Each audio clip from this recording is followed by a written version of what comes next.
News when you want it with Bloomberg News Now. I'm Amy Morris. There's your closing bell on Wall Street, where traders got a boost of optimism on this Monday morning about corporate America. More on that just ahead. It all sent stocks higher. We bring you the closing numbers each day here at Bloomberg. The S&P 500 up 38 points, NASDAQ up 130 points, the Dow up 516 points. The 10-year Treasury yield at 4.28%, the 2-year yield at 3.57%. The Bloomberg Dollar Spot Index is up 0.3%. Spot gold now down about 5%, and silver is down more than 6%. Back to the market shortly, but first, sources tell Bloomberg Elon Musk plans to merge SpaceX with xAI in a deal that encompasses the billionaire's increasingly costly ambitions to dominate artificial intelligence and space exploration. Sources say the deal was announced in a memo and has not been made public yet. Bloomberg News earlier reported on the discussions. SpaceX is planning an initial public offering that could raise as much as $50 billion and value the company at about $1.5 trillion.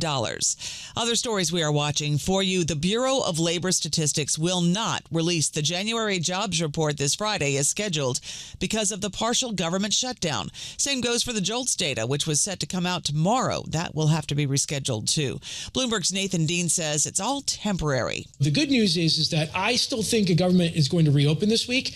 There's not going to be a shutdown. I'll just say it right now. I don't think that there's going to be there's probably a 10% chance of a shutdown 1 month before the election, which means that if you're looking at jobs data and you're looking at reports, you at least have enough data, I think, to get you through the rest of this year. Bloomberg's Nathan Dean on Bloomberg's Balance of Power. President Trump pushing ultra-conservatives in the House to accept a deal that he struck with Democrats to end the government shutdown. The deal would fund most agencies through September 30th and the Department of Homeland Security through February 13th. That preserves funding for immigration raids while both parties negotiate changes to enforcement policies. Democrat Christian Menifee tells Bloomberg's Balance of Power he won't support it. I believe very deeply that we should not allow ICE to do what it's been doing.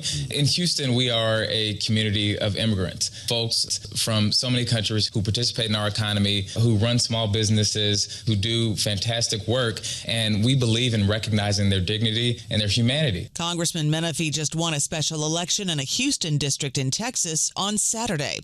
President Trump says he's lowering his extra 25% tariff to Indian goods to 18% after Prime Minister Narendra Modi agreed to stop buying Russian crude.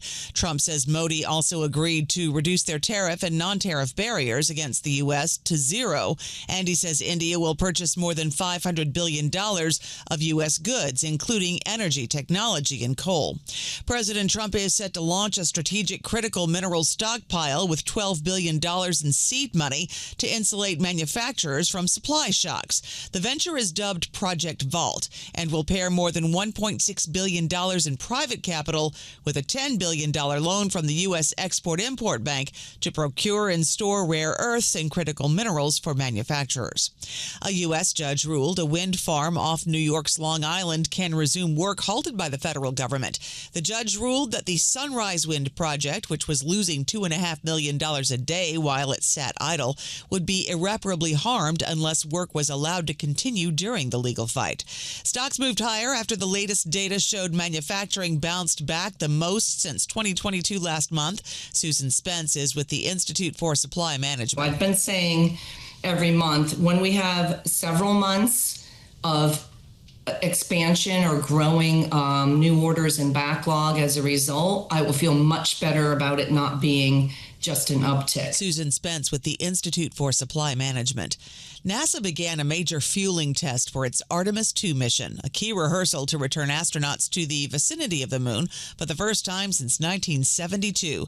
NASA Administrator Jared Isaacman. I would say this is the most important human spaceflight mission for NASA in more than a half century. The goal of the test is to ensure the Space Launch System rocket and Orion spacecraft can fly by the moon and return home, with the earliest opportunity to launch being February 8th. That's news when you want it with Bloomberg News Now. I'm Amy Morris, and this is Bloomberg.